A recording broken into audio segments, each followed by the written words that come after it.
Okay, we're back. I had a little problem with some popcorn in my throat. As you can see, on the upper, I've changed the windows now. In the upper portion of the blue, you've got Haggai 2. And we're explaining what God means by the phrase that's highlighted in blue. And in the lower window, we're now going to the place that shows the fulfillment of the verse in Haggai, which is in Ezra 4. Now, Ezra is writing retrospectively. He actually comes to the land after all this happens. I want to say that he came there 478 or so. It might not be then. But he came afterwards, and so he's filling in before Ezra 6:15. He's filling in what happened before he came to read everybody into the picture for his arrival. And so he's going through the backstory, the back history. And he's saying that the reason why the temple construction was delayed was because the enemies in the land, trying to stop the temple from being reconstructed, started and successfully delayed construction, beginning with Cyrus, starting his second year. Maybe second, third year, the end of the second year, beginning of the third year of Cyrus having taken over Babylon, until the reign of Darius. In other words, when Daniel got reinstated due to Cyrus taking over Babylon, you've got that whole story of him with Darius the Mede and being thrown in the lion's den, and was it the lion's den or I think it was the lion's den. Anyway, the problem that he had in what was it, Daniel 6 or something, while the Darius the Mede was in power, which was basically 3 years, the guy ruled starting at age 62. And it was back and forth. They were trying to attack Daniel. All right. But the first year that guy got in office, that was when Daniel prayed Daniel 9. And so as a result of him praying Daniel 9, he gets in trouble with his own, he's upset, people around him are upset that he gets to be in charge again. And obviously the people back in Jerusalem are pretty upset about it too. So what basically happened was the people in the land bypassed Babylon and went straight to writing Persia while Cyrus was gone. All right? And they basically got them to do something which under Persian law you aren't supposed to be able to do. This is the story. You got there's a little parenthesis of explanation between here, Ezra 4:5, and here, Ezra 4:24 is telling you about that period of time until Darius the Great comes to power, which at the time of Haggai he had been in power for 18 months. All right? So during the interim, what they had done was something they shouldn't have been able to do under Persian law. Okay? Is they wrote to the guys who were in power at the time. Okay, Ahasuerus is another title, okay? They wrote them, and this is telling about the time period and who did it, basically arguing that if Jerusalem is allowed to be rebuilt, they will rebel. And that was a real hot issue at the time because Cyrus was out campaigning in the same part of the world, namely Egypt. So there was a concern that Jerusalem would ally itself with Egypt and rebel. So, CYA, the king's not going to take a chance. And he's going to say, don't rebuild. But the problem is that Cyrus had already issued a command saying rebuild, saying the temple could be built. We saw that at the beginning of the book of Ezra. All right, and in Persian law, the laws of the Medes and Persians cannot be overruled. Once you set a law, you can't overrule it. So they're disobeying their own rule here. That's very important. They're going against their own law. When the king responds, and this is what he does. See, here's them manufacturing this lie that Israel's going to rebel, and then here's the king's answer. Okay, and he issues his own decree without paying attention to precedents. So he's issuing an illegal decree, okay, saying that make these men stop work. He's going against Cyrus when he says this. That tells you the power of anti-Semitism. They're going against their own national law. The laws of the Medes and Persians cannot be rescinded. And Cyrus made the law beginning of Ezra. But this guy, while Cyrus is absent, and this is during the 7-year civil war, so it tells you how bad it was, stop work. Okay? And as soon as it was done, the people that hated Jerusalem went to the Jews and stopped them by force of arms. So the work on the house of God ceased and stopped until the 2nd year of Darius. So you can now understand why there's all this encouragement that God is giving them now that Darius is in power. But see, Susa is like 5 months' journey from where they are. 5 months' journey if you're going in an entourage. So, a lot faster if you're going on horseback. All right? Susa's kind of far away from Jerusalem. So they don't understand what's going on with this guy. So God's giving them like a little advanced news bulletin. Okay, when he says, just wait a little longer. I'm going to shake up everything and get this temple back in line. So watch what he does. So that was your intro in Ezra. Okay. And now he's introducing the time of Haggai, which we're looking up in the top window. See? When the prophets, prophesied to the Jews and told them who was over them. Okay, so he knows this book is already written at the time Ezra writes. So he's writing retrospectively. And they began to rebuild anyway. See? They began to rebuild anyway. This is how God answers prayer, like immediately. Everybody's saying they don't get prayer answered by God. I don't know how they can say that. Are you using 1 John 1:9? Because I've never had a prayer that wasn't answered by God. If you're not using 1 John 1:9, you're not going to get an answer because you're not praying in the Spirit. Okay. Immediately Daniel had prayed, and immediately Cyrus comes and issues the decree. Okay, and then the enemies managed to, frustrate that because Cyrus is not there. Okay, so they frustrated it until when? Until Darius gets in power. And he's been in power only 18 months. See, this is really important. If you're that new on the throne and you came to power in a civil war, you got a lot of people you got to reward to stay in power. It's really dicey to stay in power under those circumstances, especially in the ancient world, because basically if you wanted to become king, you just slew the guy who already was king, and then you made yourself king. And then the next guy would slay you. That's how it was. So this guy is not secure on his throne. He shouldn't be doing anything that's controversial, but this is very controversial what he's getting ready to do. 24th day of the 6th month, then Darius is king. So he's only been in power 18 months.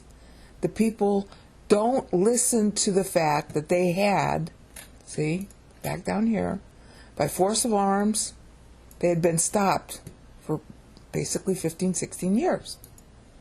But Haggai comes, and they start rebuilding anyhow. You got that? So Ezra's picking up that story in the top blue here in Ezra 5. When Haggai did this, and they began to rebuild the house of God, so the blue in the lower window is agreeing with the blue in the upper window. When Darius is only 1.5 years in power, and therefore not secure on his throne, okay, the prophets of God were supporting them, see, and we see what that support is. That's Haggai 2 now. That's this verse now. That's the support. So they listened to God irrespective of the possible political fallout, which should have been bad because Darius was only in power for 18 months. Okay?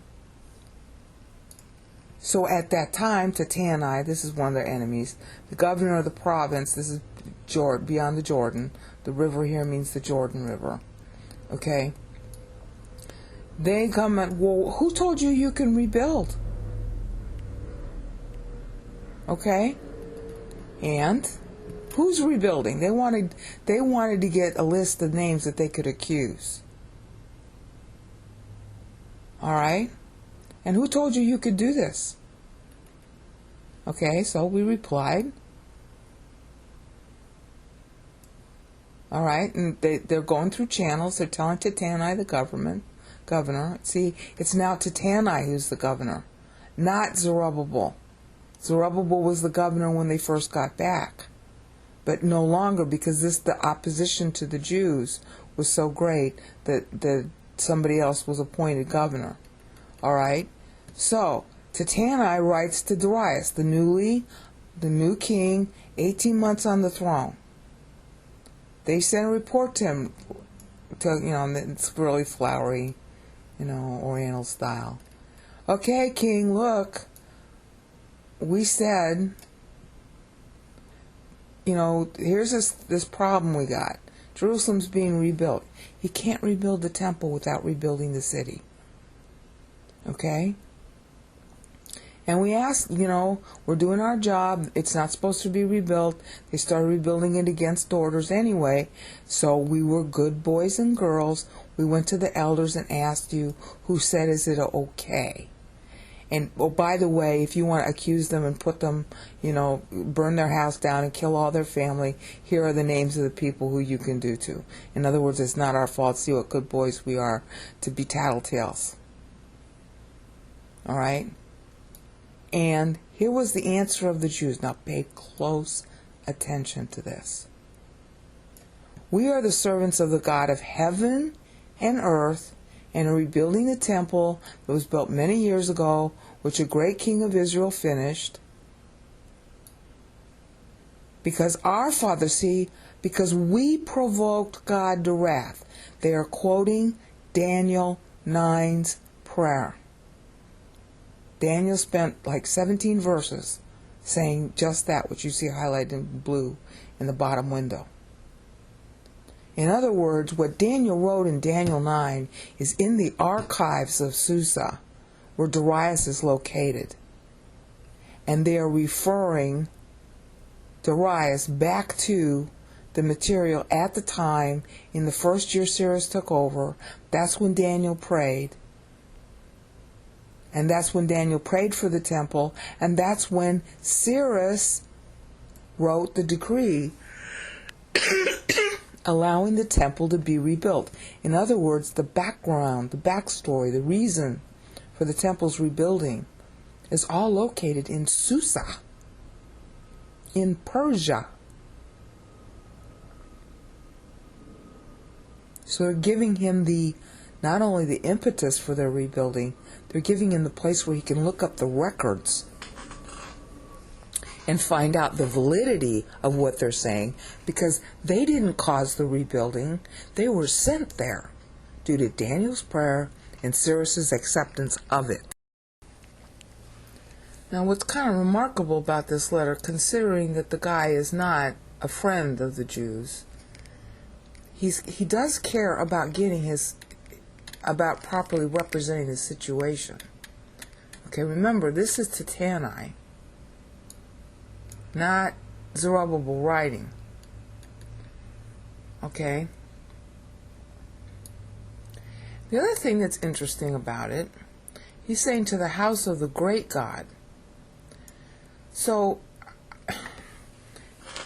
he's supposed to be their enemy, but at the same time, he doesn't have to introduce this phrase. Okay? I mean, he's quoting them. I mean, it's not him saying that. These are the Jews writing this. He's quoting their letter. Okay?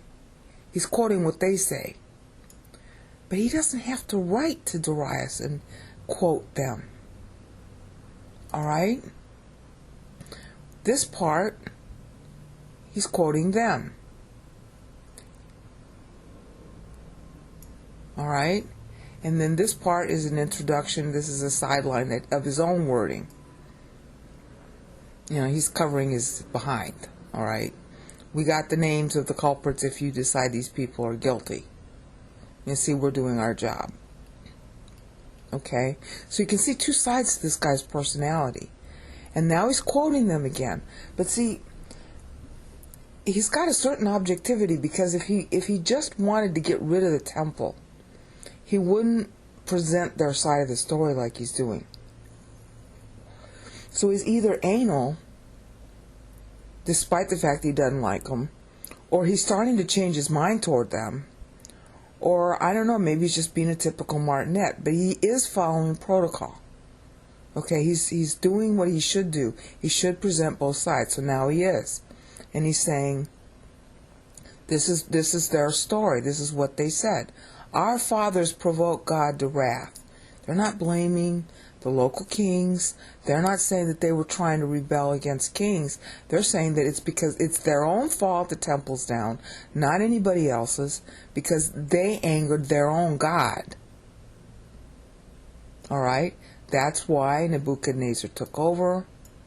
And in the first year of Cyrus issued a decree to rebuild. That's Ezra 1:1, which is the same year as Daniel 9.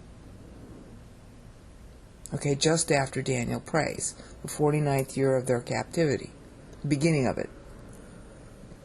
According to Daniel's own meter, it's the beginning of that year. Okay, now here, look at this. Also the gold and silver utensils of the house. See? The silver is mine and the gold is mine. See, this sounds cryptic. But once you know what it references, it's not cryptic anymore, it's wordplay. And you're appreciating the deftness, see, shortly. Yeah, just as almost as like the following month, as we're going to see.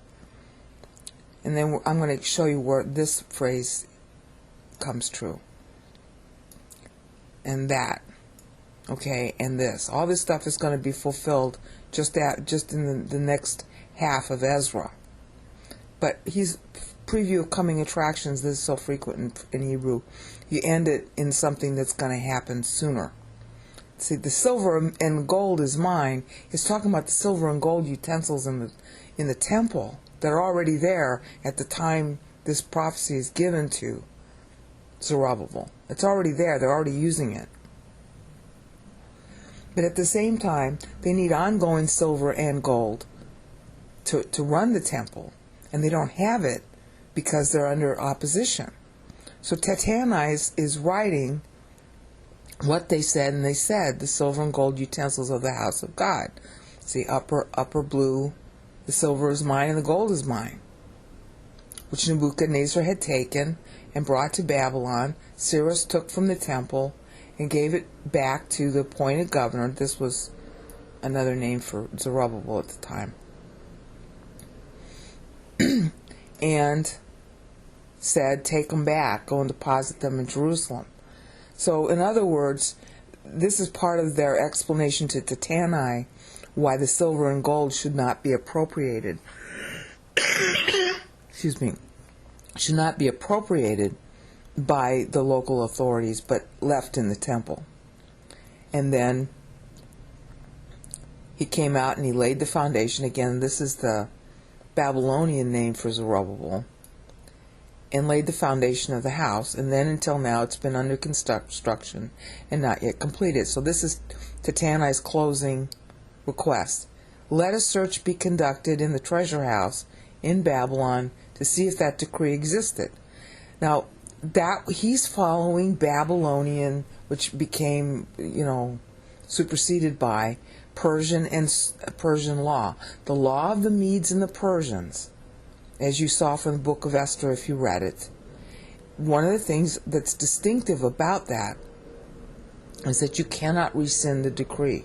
You can write another decree that has the effect of, moderating a prior decree, but you cannot undo a decree that's been written. So what this highlighted in blue at the bottom is telling you is that the Cyrus decree is still in force. It never goes out of force. So that was the problem in Persian law, is that they had these decrees that overlapped each other because they could never rescind one that had been issued. And if this decree still exists, legally speaking, then the king has to render a decision, considering that in the interim, between the time of Cyrus and the time he's sitting on the throne, other kings also issued decrees that can't be rescinded. The death of the king doesn't enable you to rescind it. You have to have some kind of precedence. I'm sorry to go through this legal stuff, but it really matters, especially with respect to understanding why the Bible has the kind of text it does and goes into detail the way it does. It gives you insight into the culture and the law of that day. And it also helps us to understand these people were not stupid. Just because they didn't have TV, TV makes you stupid, okay? They were very sophisticated in their legal procedure, sometimes too much so. All right? So he's following, this Tattenai is following procedure. He's doing the right thing. He's very objective. Search. If there's a decree, he knows that decree is still active. And that creates a problem that, yes, justifies rebuilding the temple. And maybe he doesn't want that, but he knows what the law is, and he's not going to, he wants to, curry favor with the new king, but at the same time, he's a stickler for things. That's why I sort of favor the idea that this guy was kind of anal. I mean, this is the kind of civil servant you actually want to have, and a lot of civil servants in most countries are kind of like this. So he's saying, look, let's look at the law here. What's the precedence? Okay, so now, and this is what causes the temple construction, this is what causes the fulfillment of what he's going to say here. Then Darius issues a decree, search is made, and they found. All right? So he writes, memorandum. Okay, memorandum is our translation of it. Okay, so now he says, here's the decree. See, here's where you get the 60 cubits I told you about earlier. That's roughly 90 feet square, which is a lot smaller than the initial temple. See, if the foundations are 90 feet square, that pretty much sets the dimension of the temple. Now, you can have outbuildings around it, which they later did do, but the temple itself was a lot smaller than the initial one Solomon laid. And that's why the people were crying when they dug the foundation. Okay, and it's not very tall either. Okay? I mean, it's 90 feet tall, which to us is pretty tall, but in those days it really wasn't. 90 feet tall was the height of the statue that Nebuchadnezzar had, too. 3 layers of large stones and 1 layer of timbers. Okay? So, and look at this. And let the cost be paid from the royal treasury. That was the decree that Cyrus made. And see, he's quoting the decree. This is what we found. Yeah, we found it. We found what you were talking about. And this was the decree. Now watch this. Now this is Darius talking. Tattenai, leave the work of the house of God alone. See this? This is very revealing. Okay? Darius believes. Now, understand that Persia and the Jews have had a close connection ever since Daniel, since 607 BC. So there were a lot of Persians who believed, and you know, I haven't traced it, but you could argue that Zoroastrianism is a result of that. But they weren't Jews. They had their own version of the story that they believed. So you could believe in the God of the Jews, and this is important because when we get to the Magi in Matthew 2, these guys are kind of like descendants, as it were, faith descendants.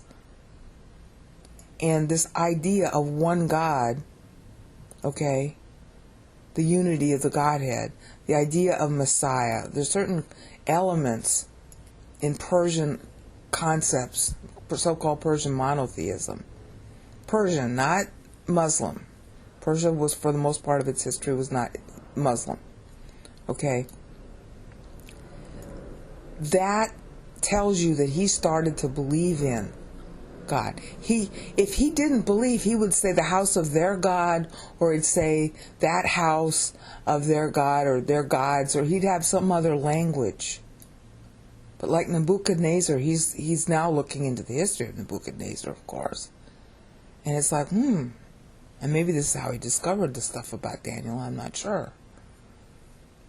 And he's saying, leave it alone. This is really strong language. Leave it alone. Let them do their thing. Now he adds to it. See, the first part was just an acknowledgement of what had happened. But now he's making his own law. Moreover, I issue a decree. Decree cannot be canceled in the laws of the Medes and the Persians. Concerning what you do for the elders, the leaders of Judah, in the rebuilding of this house. The full cost is to be paid from my treasury out of the taxes to the provinces. Immediately. See? A little while. Immediately. See? Just a little bit. Yeah. As soon as he gets that letter and writes back. Like, you have to assume it's a few months. I mean, one of the things that Darius was famous for is that he reformed the postal system. So you could get a letter from Susa within a week, maybe two. I mean, it was fast. He had relays. He had relays like we did in the Wild West in the United States. He had relay horses. And Augustus, of course, would adopt that system also. Augustus Augustus Caesar of Rome. So that was one of the big things that he did. So that speeded up the collection of taxes, the communication system. It totally revolutionized Middle Eastern economy, which had the effect of changing the entire world, because when they saw how efficient and how rich Persia became as a result of Darius, everybody started aping their practices. Well, a lot of the practices of Darius were based on the Bible because Daniel was ruling in Babylon for so long. Okay? And Daniel revised the whole system in Babylon, and he was hated for it. But it worked so well, people aped it. Not because they believed in Judaism, but because the system worked. Jews were famous as bureaucrats. People all over the world were hiring them to help them administer their governments. All right, and that was one of the crowning things about Darius. So yeah, it was an earthquake, but it was an earthquake in politics. It was an earthquake in administration. It was an earthquake in the form of government. And this without delay really meant without delay, because relatively speaking, I mean, it was within a couple of weeks that the answer came, probably, because he probably did it on horseback with relays, and especially considering what he's saying, he wanted it there fast. So whatever is needed, just give him everything without fail. These are the wording in here is really, really strong. Now look at this. That they may offer acceptable sacrifices to the God of heaven and pray for the life of the king and his sons. This doesn't mean that they converted to Judaism. You can't find any evidence they converted. But you didn't have to convert to Judaism to believe in Christ. Okay? You believe there's a Savior, you're saved. It doesn't say you believe in the Savior and you observe the law. Observing the law was post-salvation. Observing the law was how you grew spiritually. You didn't need it for salvation. It couldn't save you. Christ says that 1,000 times in the Gospels. All you do is believe, Genesis 15:6. And whether you observe the law or not, well, the more you observe it, the more you learn. That was the life then. So you see, he believed somewhere. Because this is more than what Cyrus had said. Okay? This is all Cyrus had said. But Darius is obviously very much affected by what he learned, because there's very strong language. And on top of that, look at this. And this is very typical. Goes back to Babylonian. And I issue another decree that anybody who violates this edict a timber drawn from his house, and she shall be impaled on it. That was the typical Babylonian punishment. You'll see Nebuchadnezzar use the same language. And his house, that includes his family, and his house shall be made a dung heap on account of this. That's the strongest possible language you can use in a decree. And then, look at this.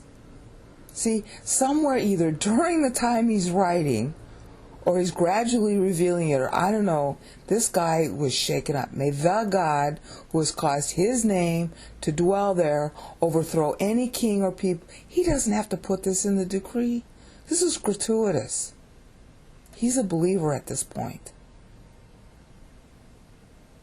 By the time he finished writing, he believed. So this guy, you're going to meet him in heaven. Okay? Now, Tattenai, anal that he is, does exactly what they're supposed to do. And so they finished building it. Okay? And the day they finished building, this is important to our story, it's the 3rd day of the month Adar. And let's get that done. That's the end of the year. Notice the tie to the later Purim. Okay? Going to the Greek. Okay? Until the days, 3rd month of Adar. Okay? Now, you notice we don't have the double definite articles here, because he's, instead of saying the day, the 3rd of Adar, it's just 3rd of the month of Adar. That's another, way of putting it.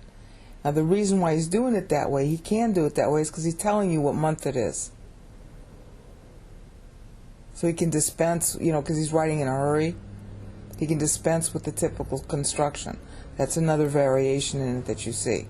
So on the 3rd of Adar, in the 6th year of Darius, all right, again, it was in the 6th year.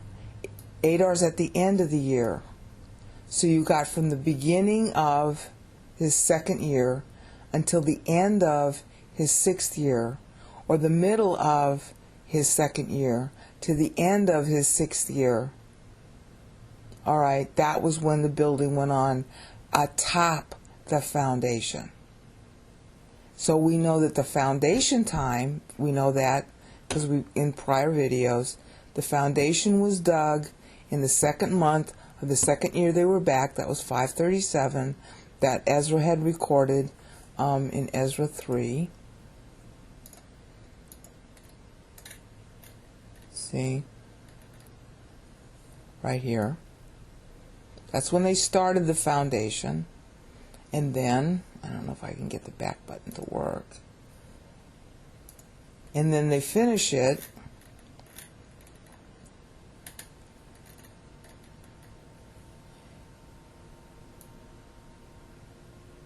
Oh, I'm in the wrong section here. They finish it. Oh, I'm sorry, that's back in Haggai 2. They finished it, as we're going to find out here.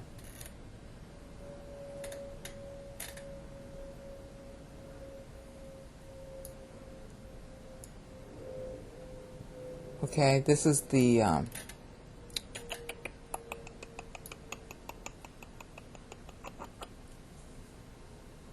okay, the foundation was laid on the finished on the 24th of the 9th month. And we're going to be going through that in more detail. So from the 2nd month to the 9th month is 7 months. And you can sort of round that off to a year, roughly. So you got 6 years building atop the foundation and approximately 1 year building the foundation. Okay? So that's a total of 7, which is the same number, same amount of time as it took to build the first temple. And that you see in 1 Kings 6:1 to 1 Kings 8. Okay? And it was completed on the 3rd day of Adar. Now, did Mary get her announcement on the 3rd day of Adar? Maybe. I mean, you can bet that God would have picked the day she conceives. Okay, and she could have conceived the same day as the angel left her. I mean, because it's instantaneous. She either conceives at what would have been Purim on the right or the wrong calendar, take your pick. Depends on intercalation. Or she conceives on what would have been the third day of Adar. Okay, Elizabeth would have been in her 6th month on that same day. So it's tying nicely the foundation of the temple, right? Conception is the foundation of a building, right? That's when the building starts. Conception is when building the embryo starts. So it's a cute double entendre. Christ is the temple depicts. That's why the temple was built. That's why it had all those elaborate structures and rules. Because everything was metaphorically depicting something about Christ. That's how you learned about Christ before you had the Bible in writing. So you just know that he would have either picked the 3rd day of Adar for Mary to have her conception, or Purim. And it's the same idea between the completion of the temple, okay, and Purim. Is the same idea because both things happen in opposition. Now, what I have yet to cover is to show what he means, what God means when he says shaking heavens and earth, and I'm going to have to cover that in the next increment. Okay, this is just a short section on the Jewish calendar to further explain why Darius the Great is such an important character in history. As you'll find attested if you Google on Darius the Great, Darius is how they pronounce it. If you Google on Darius the Great, you're going to find over almost 2 million references on the internet to this guy, so you can find a lot of history about him. I suggest that when you read this history, you go to websites that have .edu at the end of their names. .edu usually stands for university. That way you're getting the university sources. And I suggest very strongly that you go to Fordham University and to Rutgers. And then there's also Livius.org. Any of the sites that I have linked in my Ephesians 1 reparsed .doc, that's part of the 11 GGS video series. There are over 1,000 links there to universities and other scholastic sources that are contemporaneous to the time. And those same locations will have material contemporaneous to the 5 centuries prior, covering Darius the Great. It's because this guy got in office that our history today is what it is. And the Jews were extremely impacted by it, and they in fact had impacted the whole character of his reign due to Daniel. And to give you an idea of just how strongly that impact continues today, you've got on screen what the Hebrew calendar used to look like, which the Jews aren't managing properly anymore. Okay, but this is the way it used to be according to the Bible, starting in Exodus 12. In Exodus 12, God says, the first month of the year used to be called Abib. It is now called Nisan, post-exile, okay, after the Jews got back from Babylon. And that always began on the vernal equinox. Always. It was a solar year, not a lunar year, ever. Okay? It got messed up sometime around the Hasmoneans. I'm still trying to trace when it got messed up. But it was designed as a solar year. The world operated on a solar year. They had other year measures too that they used. But in order to get your birthday right, Israel's birthday was on the 14th at sunset following the vernal equinox. You counted the vernal equinox occurred. That was something you could tell by looking at the sky and measuring the distance between shadows. And then the 14th occurred at sunset following that day of the vernal equinox. So you were always celebrating Israel's birthday, when the Exodus, on the very same day exactly as the original. That was the whole purpose of the calendar. This calendar worked so well that other nations adopted it, namely Persia.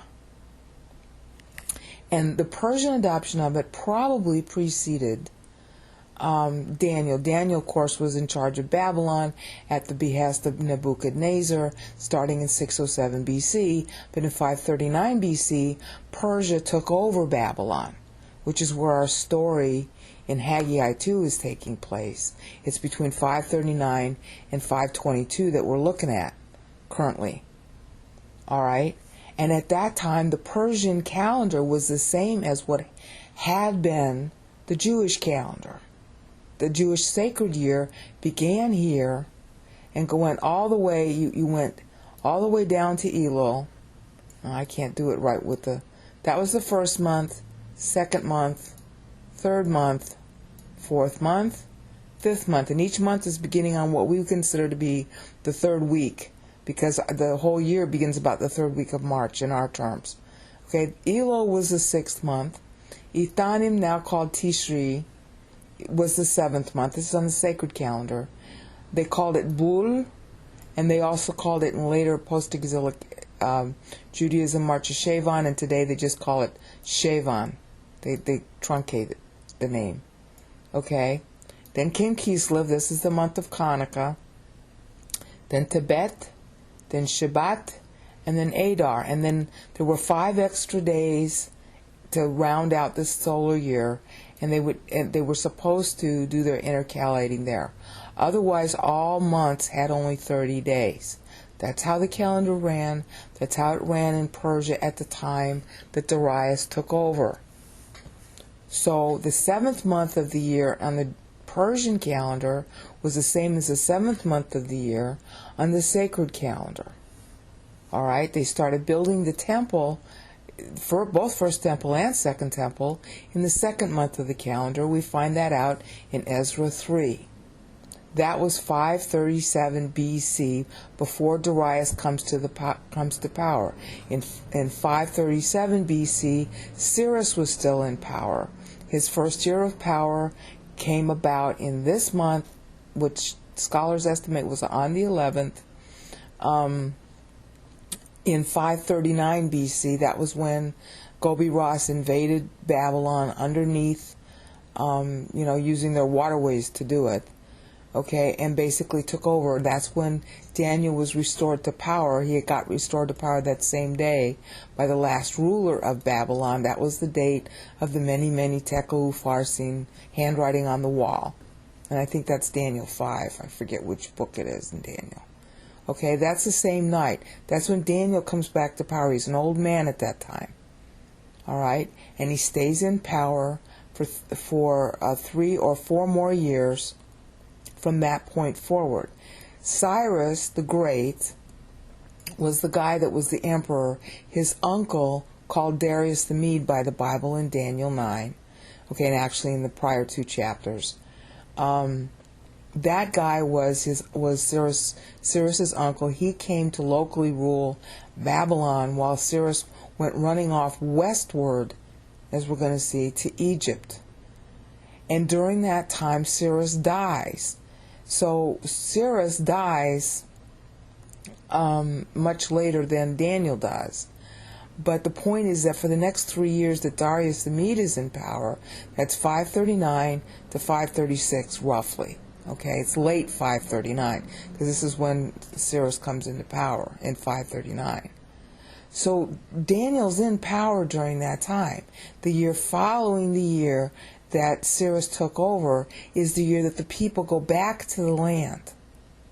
And then the year after that, which I'm calling 537, but it might even be 536, that's when they start reconstructing the second temple. They start digging the foundation in Ziv, and they finish it in the 3rd week of Elul. All right?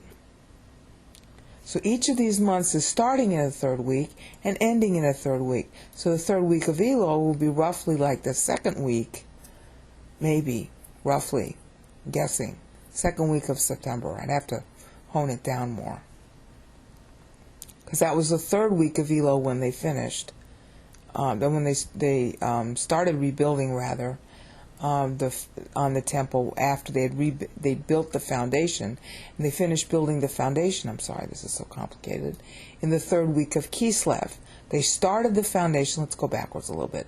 They started the foundation in 537, or maybe 536.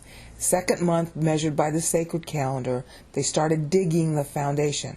They finished the foundation in Kislev, which is toward the end of the sacred year, 537 or 536. This date that they ended is not recorded in the book of Ezra, but is recorded in Haggai 2, because God's using it as a mnemonic for them to remember from the day he starts to bless them, because God knows, but they don't yet know, that he's going to make Christ's birthday begin on the same solar day as the day they laid the foundation. It's witticism. Okay, laying the foundation of the temple. The temple is a temple. Christ is a temple. The temple depicts. So the foundation of Christ is when he's born. Okay, so he's going to be born on the 25th of Kislev, which begins on sundown on 24th of Kislev when they finish laying the foundation. So then that was still 537, 536 BC. Well, then they go into this lapse, which is covered in Ezra 3 through Ezra 6. There's this lapse because the enemies in the land don't want them to rebuild on the foundation. So beginning about the third year of Cyrus, while he's off campaigning, the people that are in the land around Israel who want to fight against Israel go over, they write directly to Susa, which was the Persian capital. They skip Babylon altogether, where Daniel was, as part of an anti-Semitic movement. Daniel was already the target of anti-Semitism in Babylon. And these people are outside Babylon in Israel, against Israel, so they don't write and recommend and remind the Persian king of the books and the records that are in Babylon that Cyrus signed on his way to Egypt. They just write to the king of, the guy who's, standing in his stead, in Susa, saying, hello, because that would be Cambyses, all right. Hello, you're sponsoring these people in the land of Israel are rebuilding, which means they're going to buck you again. This is the history of these people. Look in your records in Susa, not in Babylon, and find out how rebellious these people are. Okay, so they're looking in the wrong place for the wrong records. There's some distance between Babylon and Susa. And they're not, the people that are in Susa aren't doing their homework right. Why? Because there's a big battle going on between the Magi, who have charge of the records, and the generals, who have charge of the purse and the military movements.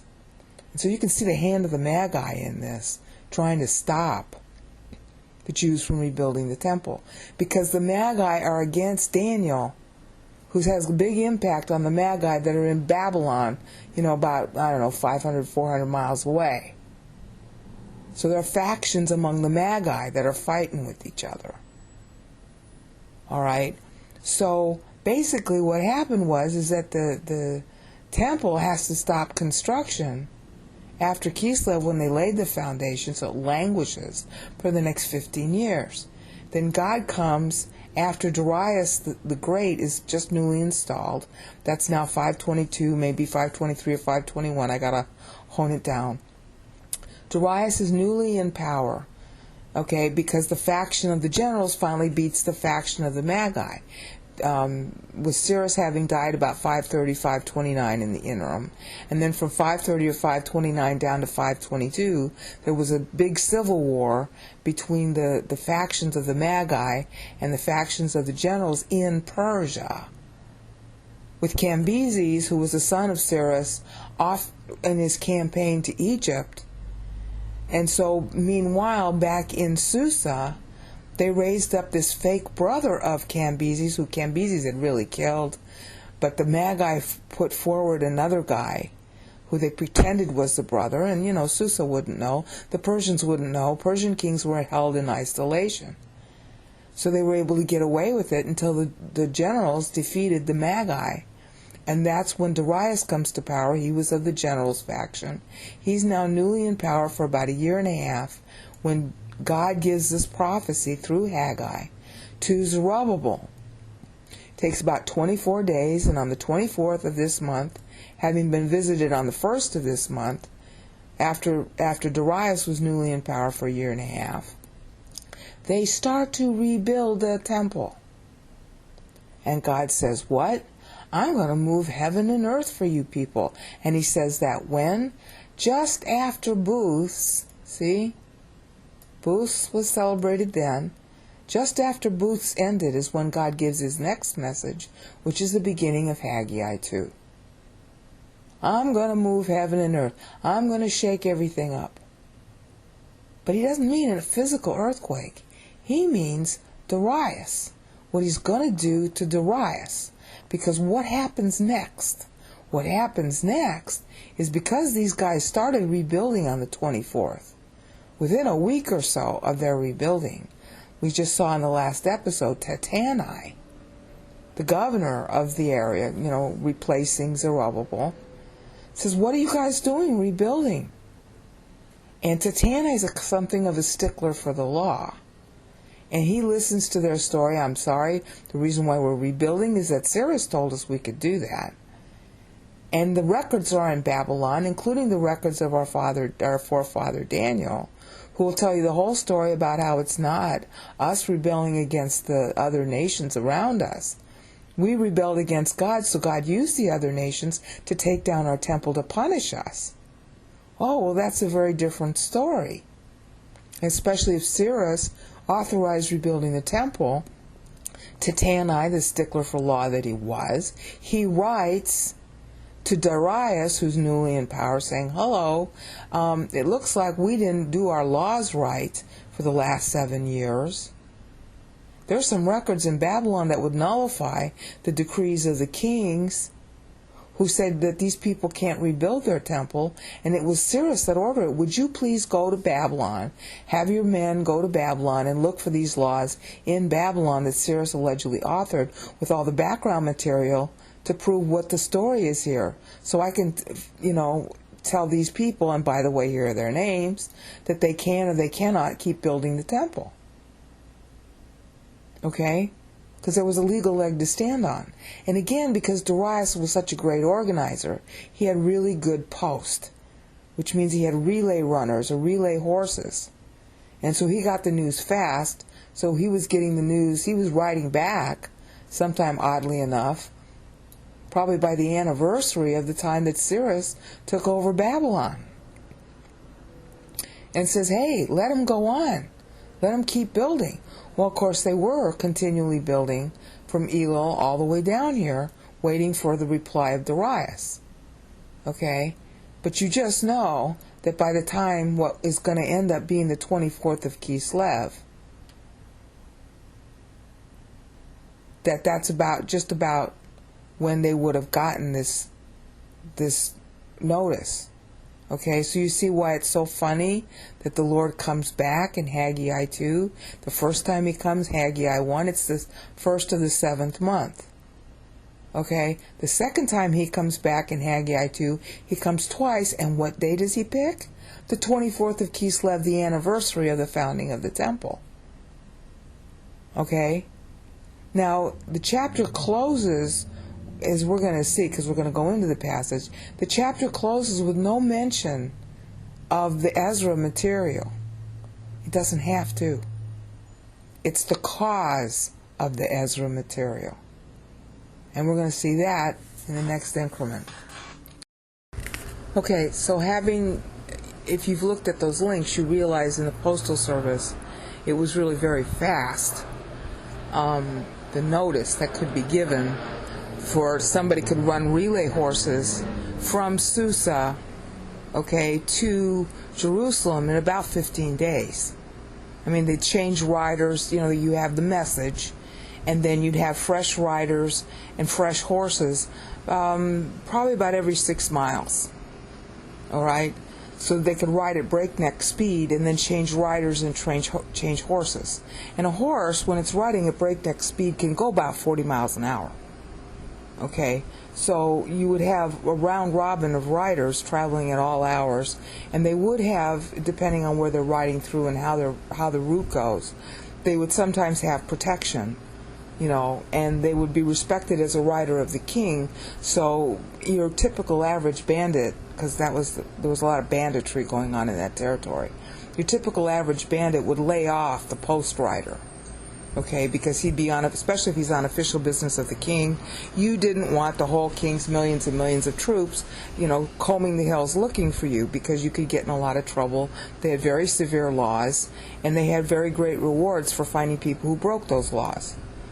That was one of the many things that Persia became famous for, is they had very strict rules, but at the same time they had very high rewards if you obeyed the rules. They were very good at rewarding people. They had a free economy and a bunch of other things, and that was why Alexander was so impressed when he got to Persia and wanted to amalgamate Greek culture and Persian culture into one world government, because the Persians had things in their government that the Greeks really needed and didn't have. Okay, and we're going to go through more about the effect of Persia on Greece in the next increment. I have to do all this so you can understand the importance of what you're reading in the Bible. There's a lot of historical backdrop that is usually not taught. And so when we read these words, we don't know what they mean, and so we go to sleep. All right, so let's start in the upper window, the big block of blue text. That's Haggai, the end of Haggai 1 through Haggai 2, where we've been focusing on this prophecy that Mary and Zacharias are going to quote. All right, it starts up at the top, blue section, Haggai 1:15. 24th day of the 6th month they responded to God's encouragement, which he began on the 1st of the 6th month, which we know now is Elul. All right, and we've covered the fact that by Haggai 2:1, which is the 21st of the 7th month, that's the end of the Feast of Booths, and they've only had at most 18 days that they've been reworking on the temple. You got that? Now during that same 18 days, now look at the bottom screen in Ezra 5:17, which is also highlighted in blue, the second blue block. Okay, now if it pleases the king, let a search be conducted. During those same 18 days, Tattenai wrote to Darius, and it probably got to him by the 21st of the 7th month in Haggai 2. All right, it probably got to him by then because of the writers, because of the postal system that was established. Okay, if you're going to be a king over a large empire, the most important thing you can have is infrastructure. That's one reason why China emulates the United States system for what it does, because it's got a big landmass over which it's got to have control, and it needs to have a communication system that's a lot like ours. Okay? Nations emulate other nations, practical government, because, based upon the same geography or similarities of cultural ideas, in order to make their governments, fit the people that they govern. So it was the same story here, is that Darius, having such a large landmass, implemented a lot of the cultural mores, and especially the governmental system that Nebuchadnezzar had under Daniel. Because that's how Nebuchadnezzar effectively administered his own territory.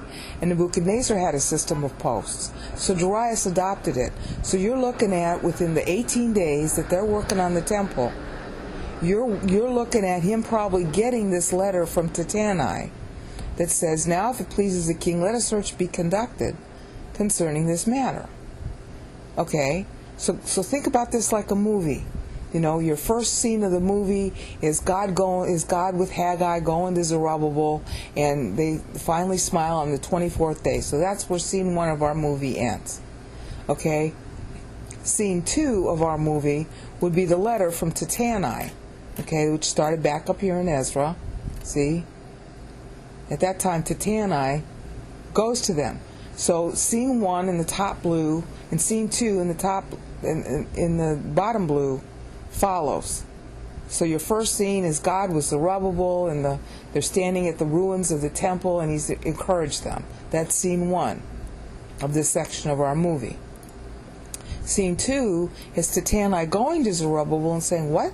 He hears all this. He hears stories, of course, of them banging on the stone and all the woodworking that they're doing. He hears about it, so he goes in an entourage, okay? In an entourage, he goes to Zerubbabel and says, who told you that you can rebuild this temple? Because all the decrees he's got back in his civil servant house say that they can't. All right? And then this is Tattenai reporting to Darius.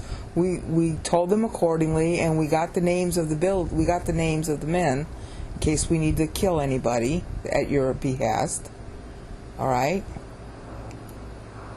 And then this little comment is probably Ezra's. Okay, and then here's the copy of the letter from Tattenai that we already went through.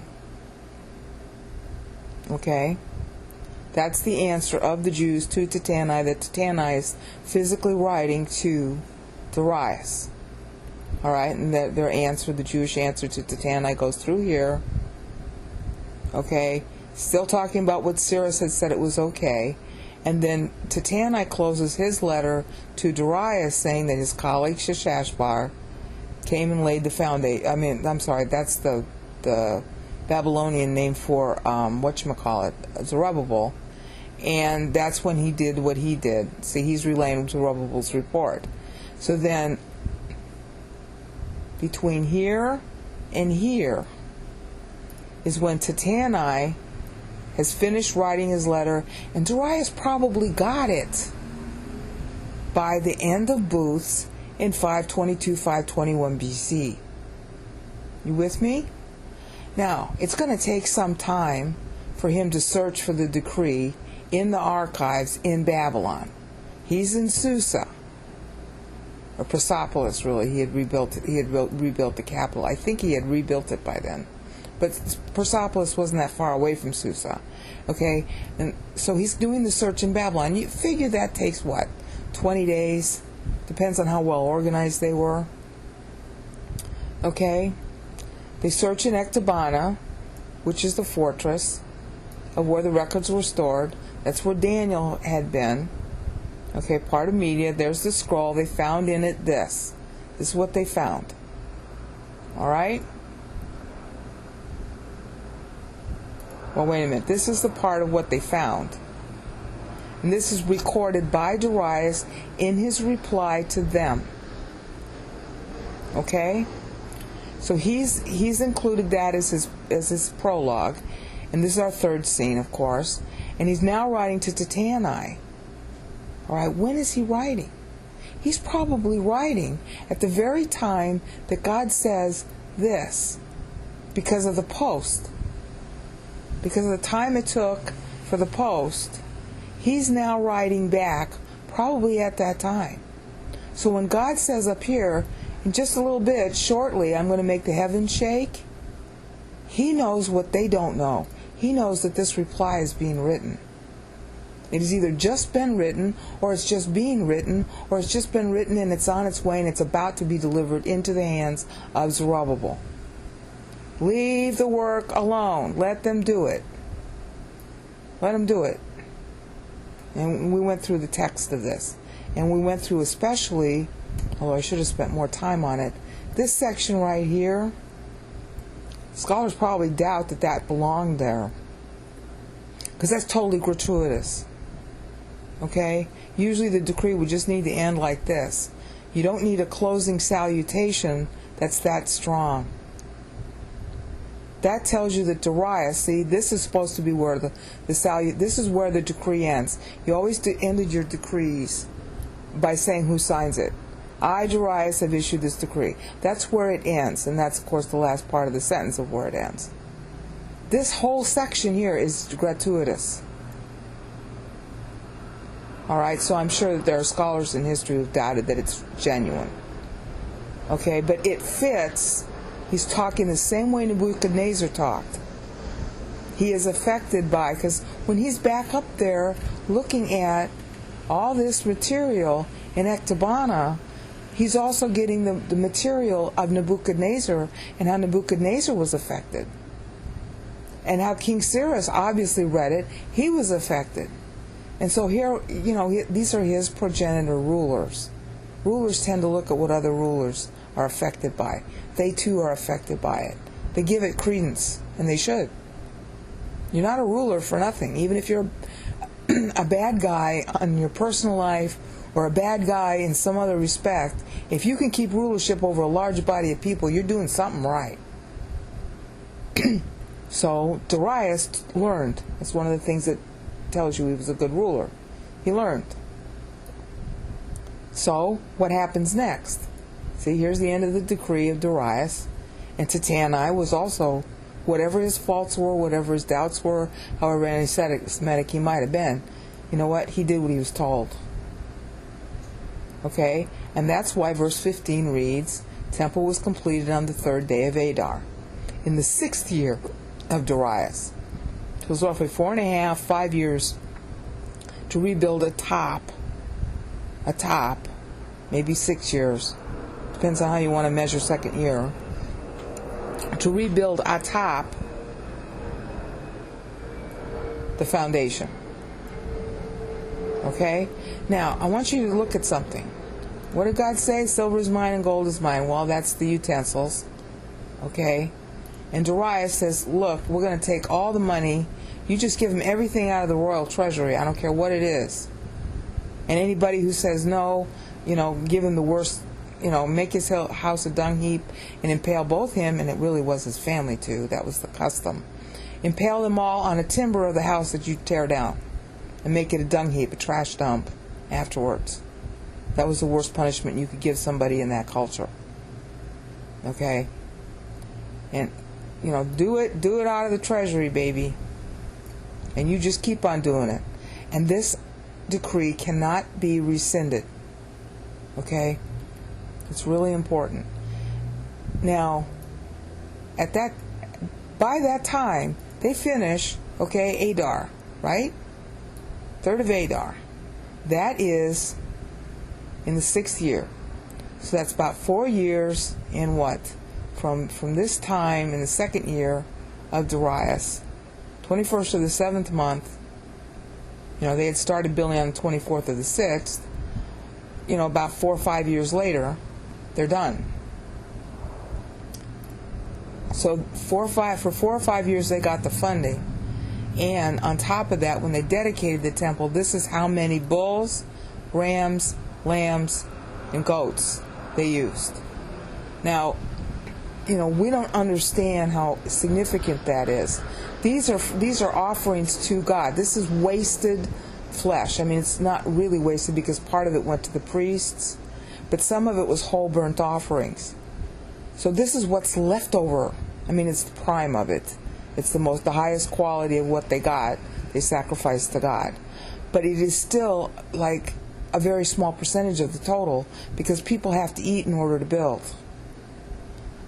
Okay, one bull could feed a family, or maybe even a city for what, a week? I mean, it depends on your portions. But that's a lot of food. And depending on how much of this was a whole burnt offering, then that means they had a whole lot of other food to feed the people. That gives you a sense of when God said, they translated wealth, and that wasn't what the word means, but it does come alongside. So when he says he's going to shake and bake, and we're going to come into what he says about the crops next, he's not kidding around. All right?